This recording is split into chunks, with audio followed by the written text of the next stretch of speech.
ये जितने भी धर्मगुरु हैं वर्तमान में, सिर्फ एक धर्मगुरु को छोड़ के, संत रामपाल जी को छोड़ के, जितने भी धर्मगुरु हिंदुस्तान में हैं, इंक्लूड हमारे देश के चारों शंकराचार्य, ये सब के सब हमारे धर्म शास्त्रों में वास्तव में सांकेतिक भाषा में क्या लिखा हुआ है, इन सदग्रंथों के लिखने का अभिप्राय क्या था, ये सदग्रंथों में लिखी हुई ये सांकेतिक भाषा, ये कोड वर्ड, ये हमें क्या समझाना चाहते हैं। ये जितने भी धर्म गुरु हैं सब के सब अनजान हैं, ना समझ हैं। कहते हैं गुरु बिन वेद पढ़े जो प्राणी, और समझे न सार रहे अज्ञानी। गुरु के बिना, कौन से गुरु के बिना? गुरु तो आपको लाखों मिल जाएंगे हिंदुस्तान में, गांव गांव में आपको गुरु मिल जाएंगे। वो गुरु नहीं, वो गुरु जिस वास्तविक गुरु के विषय में गीता का ज्ञान देते समय अर्जुन को कहा गया था, अध्याय 15 श्लोक नंबर 1 से 4, अध्याय 4 श्लोक नंबर 34 की अर्जुन, अगर तुझे पूर्ण मोक्ष की जानकारी चाहिए, और अगर तुझे पूर्ण मोक्ष चाहिए, अगर तुझे उस परम पद की प्राप्ति करनी है जहां जाने के बाद ये प्राणी वापस लौटकर इस गंदे संसार में नहीं आता, जन्म और मरण के चक्कर में नहीं पड़ता, अगर तुझे उस शाश्वत स्थान की पूर्ण जानकारी चाहिए तो तू किसी तत्वदर्शी संत की खोज कर।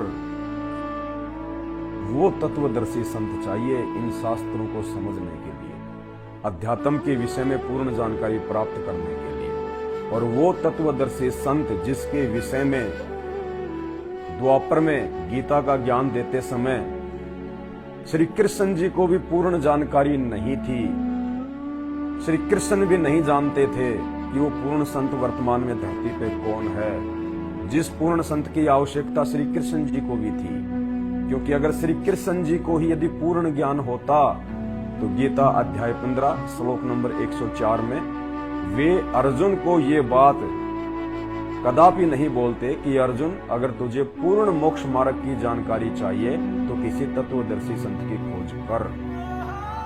यदि श्री कृष्ण जी के पास में वो पूर्ण ज्ञान होता, वो पूर्ण मार्ग होता, जानकारी होती, तो अर्जुन को किसी अन्य तत्वदर्शी संत के पास जाने की सलाह नहीं देते। तो भाई और बहनों, विशेषकर जिनका हिंदुस्तान में जन्म हुआ है, आप सभी का एक विशेष सौभाग्य है, आपका परम सौभाग्य है कि आज वो तत्वदर्शी संत, स्वयं वो परमात्मा, वो अल्लाह, वो भगवान, क्योंकि उस तत्वदर्शी संत की भूमिका यहाँ का कोई प्राणी नहीं निभा सकता, यहाँ का कोई देव, महादेव, ब्रह्मा, विष्णु, महेश नहीं निभा सकते, क्योंकि 33 करोड़ देवी देवताओं से लेके ब्रह्मा, विष्णु, महेश, इनकी माता दुर्गा और इनका पिता शैतान काल, ये भी आप और हमारी तरह जीव हैं, जीव।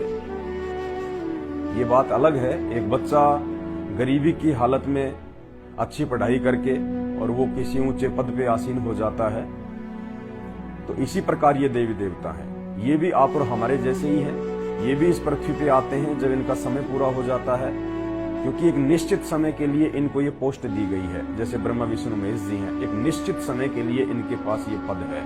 जैसे हमारे देश के प्रधानमंत्री और राष्ट्रपति के पास निश्चित 5 वर्ष के लिए वो पोस्ट होती है। उसके बाद उनको या तो दोबारा से गांव गांव, नगर नगर जाके हाथ जोड़ जोड़ के उनको वोटों के लिए भीख मांगनी पड़ेगी, या फिर उनको अपने उस पद से हटना पड़ेगा। इसी प्रकार ये देवी देवता ब्रह्मा, विष्णु, महेश जब ये आप और हमारी तरह मानव शरीर में होते हैं, 84 लाख योनियां भोगते हैं, फिर कभी जब इनको एक मानव शरीर मिलता है, क्योंकि ये एक मानव शरीर केवल 84 लाख योनियां भोगने के बाद मिलता है। कहते हैं मानव जन्म दुर्लभ है, ये मिले न बारंबार, जैसे पेड़ से पत्ता टूट गिरे वापस नहीं लगता डार। तो जब ये ब्रह्मा, विष्णु, महेश 33 करोड़ देवी देवता अपना ऊपर का राजपाट भोग के, ऐसो आराम भोग विलास करके, और जब इनका समय समाप्त होता है, जब ये इस पृथ्वी पे वापस इनके पिता शैतान के द्वारा नीचे पटके जाते हैं जीव संज्ञा में, आप और हमारी तरह, उसके बाद जैसे भी ये भक्ति करते हैं, जैसा भी इनको गुरु मिलता है, उसी हिसाब से फिर ये अपनी भक्ति के प्रभाव से फिर ये लोग जो है मरने के बाद में ऊपर जाते हैं। फिर इनको कोई छोटी मोटी पद पोस्ट इनको दे दी जाती है जैसी इनकी भक्ति होती है। तो हमेशा वो ही आत्मा ब्रह्मा विष्णु महेश के पद पे नहीं रहती है, एक ही आत्मा इंद्र के पद पे नहीं रहती है, एक ही आत्मा 33 करोड़ देवी देवताओं के पद पे नहीं रहती है।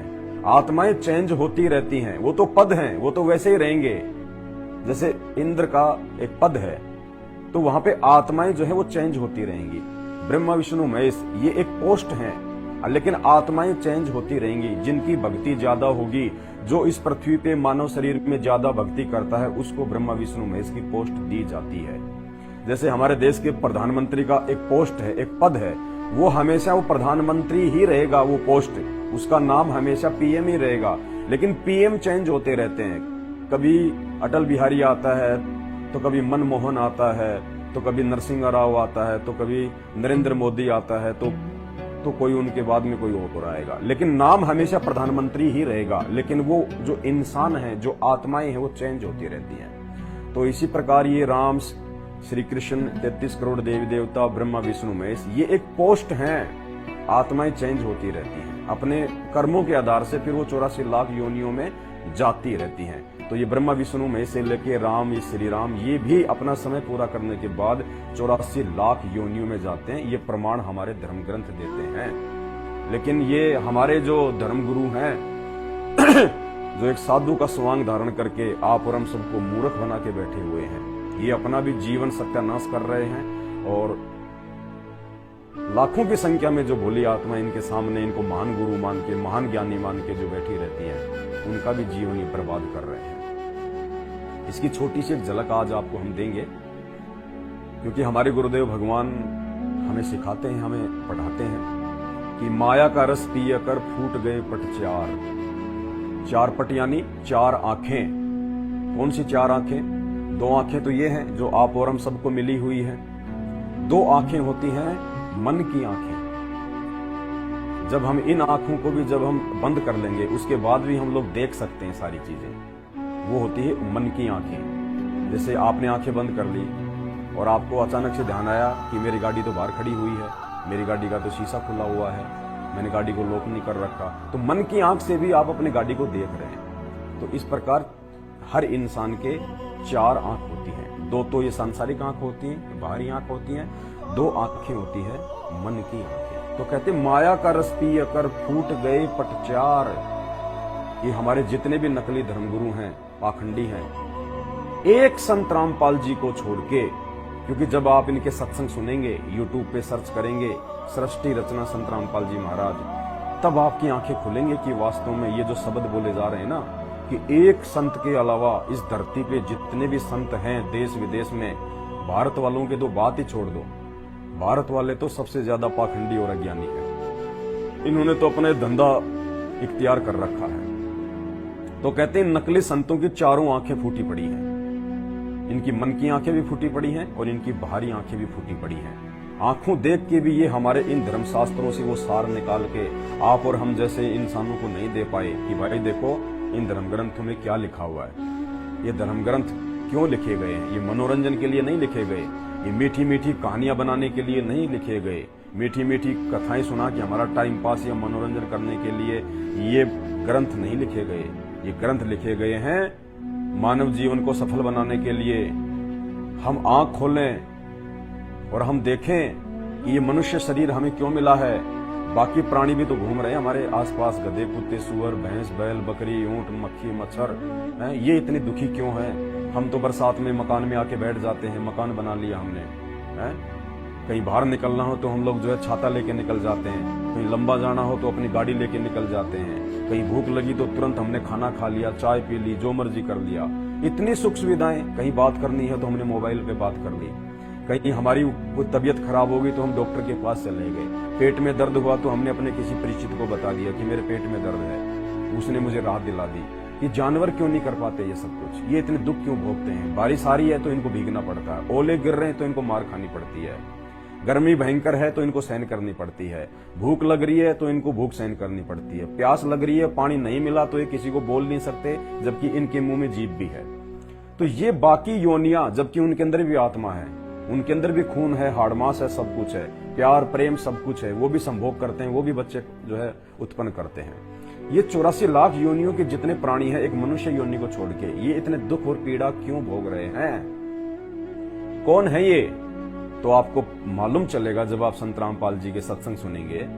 ये वही इंसान हैं, ये वही आत्माएं हैं, ये वही स्त्री और पुरुष हैं, ये वही वो धर्मगुरु हैं, ये वही देव देवता हैं, ये वही वो ब्रह्मा विष्णु महेश हैं। जब कभी इनको मानव शरीर प्राप्त था तो इन्होंने सच्चे संत की जो है वो शरण ग्रहण नहीं की। ये तत्वदर्शी संत की जो है शरण में नहीं आ पाए और ये उल्टी सीधी साधना करके हरे रामा हरे कृष्णा रामा रामा हरे हरे राधे राधे राधे राधे, जिन मंत्रों का हमारे किसी भी धर्म ग्रंथ में कहीं कोई उल्लेख नहीं है, कहीं कोई नामो निशान नहीं है, उन फर्जी मंत्रों का जाप कर करके और इन्होंने अपने इस मानव जीवन को, अपने श्वासों को इन्होंने बर्बाद कर दिया। और आज धर्मराज के द्वारा ये 84 लाख योनियों में गते कुत्ते सुअर बन के धक्के खा रहे हैं। ये हकीकत है। जब ब्रह्मा विष्णु महेश भी अपना समय पूरा करने के बाद 84 लाख योनियों में जाते हैं तो इन धर्मगुरुओं की क्या औकात, इन शंकराचार्यों की क्या औकात। और फिर आम व्यक्ति जो इनको भगवान मान के और इनके पंडाल में आंख नाक कान बंद करके इनकी झूठी बातों पे तालियां बजाते रहते हैं, उनकी तो औकात ही क्या है, वो तो सीधे 84 में जाते हैं। तो हमारे गुरुदेव भगवान कहते हैं कि माया का रस पिया कर फूट गए पट चार, और ऐसा सतगुरु हम मिला लोयन शंख उधार। और हमें, हमारा सौभाग्य है कि आज हमें वो तत्वदर्शी संत मिल गया, हमें ऐसा भगवान मिल गया, हमें ऐसा सतगुरु मिल गया जिसने हमारी आंखें खोल दी। ये शास्त्र दिखा दिखा के अध्यात्म ज्ञान से पूर्ण तरह जो है परिचित करवा के आज हम लोग सही और गलत का फैसला कर सकते हैं। आज हम संत रामपाल जी के भक्तों को जब हम इनके सत्संग सुनते हैं, नकली संतों के, पाखंडियों के, तो हमें ऐसा लगता है कि ये तो पहली कक्षा के बच्चे हैं। जैसे पीएचडी के बच्चे के सामने कोई पहली कक्षा का बच्चा हो, वैसे नजर आते हैं हम संत रामपाल जी के भक्तों को। ये जितने भी बड़े बड़े संत हैं, शंकराचार्य हैं, संत महंत हैं, 1008 की उपाधि लेके बैठे हैं, बड़े बड़े आश्रम लाल वस्त्र धारण करके बैठे हैं, ये तो संत रामपाल जी के भक्तों के नाखून के बराबर भी नहीं है। आध्यात्मिक ज्ञान में माया बहुत होगी इनके पास में, पैसा बहुत है इनके पास में, प्रॉपर्टी बहुत है इनके पास में, बिजनेस में इनकी हिस्सेदारी बहुत सारे लोगों के साथ में है, हुआ बाई झूठ पाखंड करने में ये सबसे आगे हैं। लेकिन रियल आध्यात्मिक ज्ञान में जो इन शास्त्रों में लिखा हुआ है, जिस ज्ञान से हमारा मानव जीवन जो है वो संवरेगा, उस ज्ञान के आगे ये संत रामपाल जी के भक्तों के भी पैर के नाखून के बराबर नहीं है। संत रामपाल जी की बराबरी करना तो हिमालय की चोटी पे जाके जो है वो बैठना है। ये बातें आपको उस समय समझ में आएंगी सही तरीके से जब आप संत रामपाल जी के सत्संगों को गहनता से निष्पक्ष होकर और धैर्य के साथ में सुनना शुरू जो है वो करेंगे।